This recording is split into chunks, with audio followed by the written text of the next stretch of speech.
Hi friends, welcome back to my channel. నేను మీ స్వప్న. మీరందరూ ఎలా ఉన్నారు? నేను బాగున్నానండి.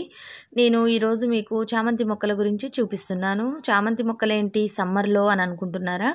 ఇది ఫిబ్రవరిలోదేనండి. నేను పోస్ట్ చేయడం అనేది నాకు కొంచెం డిలే అయిపోయింది. Sorry for that. ఇప్పుడు నేను ఈ చామంతి మొక్కల సీజన్ అయిపోయింది కదా, దీన్ని మనం ఏ విధంగా ప్రూనింగ్ చేయాలి, మళ్ళీ నెక్స్ట్ సీజన్కి ఏ విధంగా మనం రీగ్రోత్ చేసుకోవాలన్నది చూపిస్తాను. ఇక్కడ మనకి ఈ చామంతి పూలు ఇప్పుడు పూసి మొత్తం ఫేడ్ అయిపోయింది కదండి సీజను. ఇప్పుడు దీన్ని మనం హాఫ్ వరకు కట్ చేసుకొని మనం నాటుకుంటే, అంటే హాఫ్ వరకు కట్ చేసుకొని ఉంచుకుంటే మన దగ్గర ఆ హాఫ్ పార్ట్ నుంచి మీకు న్యూ గ్రోత్స్ అనేవి వస్తూ ఉంటాయి అన్నమాట నెక్స్ట్ ఇయర్కి. అలానే ఈ చామంతి పూలని మనం ఎండబెట్టుకొని ఉంచుకుంటే వీటిని నెక్స్ట్ ఇయర్కి మనం విత్తనాల కింద కూడా వాడుకోవచ్చు. చాలామంది నన్ను అడుగుతూ ఉన్నారు కదండి, చామంతి మొక్కలు మా దగ్గర ఎండిపోతూ ఉన్నాయని. ఎండిపోతూ ఉన్న మొక్కల్ని కూడా మనం ఈ విధంగా ఇప్పుడు నేను వీడియోలో చూపిస్తున్నట్టుగా మీరు హాఫ్ పార్ట్ కట్ చేస్తే పక్క నుంచి మీకు న్యూ గ్రోత్ అనేది వస్తుంది. ఇదిగోండి, ఈ వీడియోలో చూపించినట్టుగా మీరు పైన పార్ట్ని కట్ చేయండి. కట్ చేస్తే మీకు అడుగునున్న పార్ట్ డ్రై అయిపోతూ ఉన్నా కూడా మీకు పక్క నుంచి న్యూ గ్రోత్స్ అనేవి కనిపిస్తూ ఉంటాయి. మీకు కొంచెం టైం తీసుకుంటుంది, మీకు తప్పకుండా న్యూ గ్రోత్ అనేది వస్తుంది. కాకపోతే మనం వీటికి కొంచెం ఎరువులు వేయాల్సి ఉంటుందండి. వర్మీ కంపోస్టు, డిఏపి అటువంటివి మనం లైట్గా వేస్తూ వెళ్తూ ఉంటే మనకి పక్కన గ్రోత్ అనేది కనిపిస్తుంది. మీరు ఇక్కడ ఈ వీడియోలో చూసినట్టయితే ఈ మొక్కని మీరు చూడండి ఎంత డీప్గా కట్ చేశానో నేను. అసలు ఒక బ్రాంచ్ కూడా లేదు, కానీ పక్క నుంచి మీరు చూసినట్టయితే ఇక్కడ న్యూగా ఒక కొమ్మ అనేది స్టార్ట్ అయింది. అంటే ఆ కాడ పార్ట్ ఎండిపోయినా మీకు ఆ వేరు నుంచి కొత్తగా కొమ్మలు అనేవి వస్తాయి అన్నమాట. మీరు ఎవరైనా సరే మొక్కలు నాటు పెట్టుకోవాలంటే కూడా మీరు పైన ఉన్న ఆ పూల పార్టు కొంచెం ఎక్కువ పార్ట్ని కట్ చేసి నేను వీడియోలో చూపించిన హాఫ్ పార్ట్ని పెట్టుకుంటే మీకు కంపల్సరీగా పక్కన న్యూ గ్రోత్ అనేది వస్తుంది. ఇక్కడ వచ్చేసి నేను ఆ ఫేడ్ అయిపోయిన చామంతి పూలని దేవుడికి పెట్టనని ఆల్రెడీ చెప్పాను కదండి, దాన్ని నేను ఇక్కడ ఈ చిన్న ఫ్లవర్ పాట్లో పెట్టాను.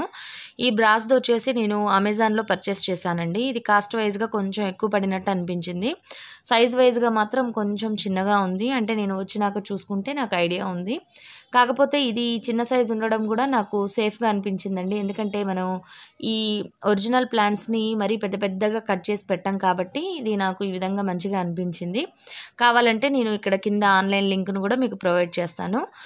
ఇట్లా మీరు ట్రే మీద, అంటే ఇవి ఫ్లవర్స్ని సెట్ చేసుకొని టీపాయ్ మీద అలా పెట్టుకుంటే చాలా బాగుంటుంది. ఇది ఏ విధంగా అనిపించింది అన్నది కూడా నాకు కింద కమెంట్ సెక్షన్లో చెప్పడం మర్చిపోవద్దండి. అలానే ఈ వీడియో కనుక నచ్చినట్టయితే లైక్ చేయండి, షేర్ చేయండి, సబ్స్క్రైబ్ అవ్వండి నా ఛానల్కి. మీకు ఈ వీడియో కనుక నచ్చినట్టయితే సబ్స్క్రైబ్ అయినాక పక్కన ఉన్న బెల్ బటన్ని యాక్టివేట్ చేసుకుంటే నేను ఏదైనా వీడియో పోస్ట్ చేయగానే మీరు వెతుక్కోకుండానే ఆ వీడియో మీ ముందు ఉంటుంది. ఇది నాకైతే చాలా బాగా అనిపించిందండి. ఈ విధంగా ఉంచడం వలన ఒరిజినల్ ఫ్లవర్స్ని ఏంటంటే మనకి చూడడానికి కొంచెం వాతావరణం ప్లెజెంట్గా అనిపిస్తుంది, మైండ్ కూడా రిలాక్స్గా ఉంటుంది. అన్నీ ఆర్టిఫిషియలీ కాకుండా ఒరిజినలీ కూడా పెడితే ఇంట్లో కొంచెం మంచిగా అనిపిస్తుంది కదా, అందుకోసం ఈ పూలు ఎండిపోయినాయండి. నేను ఇప్పుడు కొత్తగా మళ్ళీ వేరే ఫ్లవర్స్ని పెడుతున్నాను. వాటర్లో పోసి ఉంచడం వల్ల ఏంటంటే మనకి ఒక 2-3 రోజుల వరకు ఫ్రెష్గా ఉంటాయి ఫ్లవర్స్.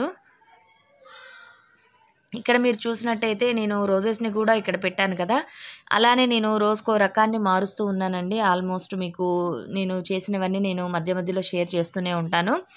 ఈ విధంగా ఇంట్లో ఇండోర్ ప్లాంట్స్ కూడా పెట్టుకోవడం చాలా మంచిదండి హెల్త్కి. అలానే ఇక్కడ మీరు చూసినట్టయితే వింటర్ ప్లాంట్స్ ఉన్నాయండి. ఈ వింటర్ ప్లాంట్స్ వచ్చేసి ఇక ఫ్లవరింగ్ అది ఆగిపోయింది. ఇవి ఆకులు కూడా పండిపోవడం అలా జరుగుతుందన్నమాట. వీటిని నేను తీసేస్తాను. ఇవి ఫ్లవర్స్ కంప్లీట్గా అయిపోయింది కాబట్టి దీంట్లో ఒక రకం మాత్రం నా దగ్గర ఇప్పుడు కూడా, అంటే ఈరోజు మార్చ్ 9th వరకు కూడా చాలా జాగ్రత్తగా పెరుగుతుంది. అంటే చాలా మంచిగా ఉంది ఇంకా గ్రోత్. అది ఎందుకో ఆకులు పండిపోలేదండి, ఇంకా ఫ్లవర్స్ వస్తూనే ఉన్నాయి. ఇదిగోండి, ఇది మార్చ్ 9th నేను తీసిన వీడియో. ఆ రోజు కూడా ఇంకా ఫ్లవర్స్ ఉన్నాయి. ఈ మొక్కను మాత్రం ఉంచుకున్నాను నేను, ఎందుకంటే ఇంకా ఫ్లవర్స్ ఉన్నాయి కదా, దాన్ని తీసేయలేదు. నెక్స్ట్ ఆ మిగిలిన కుండీలలో నేను ఇప్పుడు సమ్మర్ ప్లాంట్స్ ఏమైనా తెస్తే అవి పెడతాను, అలానే మీతో షేర్ చేసుకుంటాను. నేను ప్రీవియస్ వీడియోలో కోలియస్ ప్లాంట్స్ గురించి చెప్పాను కదండి. కోలియస్ ప్లాంట్స్ని మార్చేటప్పుడు మనకి కొమ్మలు ఊడిపోతూ ఉంటాయి. వాటిని ఈ విధంగా మనం, అంటే సాయిల్ మిక్స్ మన దగ్గర లేకపోయినా ఉత్తిగా గార్డెన్ సాయిల్, ఉత్తి ప్లెయిన్ మట్టి ఉంటుంది కదా, దాంట్లో కొద్దిగా ఇసుకని యాడ్ చేసేసుకొని మనం ఈ కొమ్మని ఇట్లా క్రాస్గా ఒక పక్కన కట్ చేసి వంపుగా మనం పైన కొంచెం గీరినట్టు చేసి మనం మట్టిలో పెట్టేస్తే వితిన్ 3 డేస్లోనే నాటుకుంటుందండి. దీనికి పెద్దగా మనం కష్టపడాల్సిన పని ఏమి ఉండదు. తొందరగా నాటుకోవడం ఉంటుంది ఈ కోలియస్ ప్లాంట్స్. ఈ కోలియస్ ప్లాంట్స్ ఏంటంటే మనకి చాలా పెద్దగా అయిపోతూ ఉన్నా మనం కొమ్మలవి తీసేస్తాం కదా, వాటిని ఈ విధంగా నాటుకోవడం వలన మన దగ్గర నెంబర్ ఆఫ్ ప్లాంట్స్ ఉంటాయి అన్నమాట. ఈ కొమ్మల్ని నేను ప్రీవియస్ వీడియోలో మీతో చూపించాను కదా, కొమ్మలు ఊడిపోయినాయి అని. వాటిని ఇదిగోండి చూసారా, కాడకి కొంచెం అడుగు నుంచి ఆకుల్ని తీసేసాను. తీసిన తర్వాత మనం కింద మట్టిలో కుచ్చితే మనకి తొందరగా నాటుకోవడం అంటూ జరుగుతుంది. ఆకులతో పాటు కుచ్చితే ఆ ఆకులు కుళ్ళిపోయి మొక్క తొందరగా నాటుకోదండి. అలా కాకుండా మీరు పైన కొంచెమే ఆకులు ఉంచి మీరు నాటు పెట్టినట్టయితే ఇది చాలా ఈజీగా నాటుకుంటుంది. మీ దగ్గర ఎవరైనా తెలిసిన వాళ్ళ దగ్గర ఉన్నా కానీ ఒక 2 కొమ్మలు తెచ్చి మీరు ఈ విధంగా మట్టిలో పెట్టుకున్నా ఆ కలెక్షన్ అనేది మీ దగ్గర ఉంటుంది. ఇదిగోండి ఇక్కడ నేను ఆల్రెడీ నాటాను. ఆ రోజు మీకు చూపించింది నేను నాటాను, తొందరగానే నాటుకుందండి.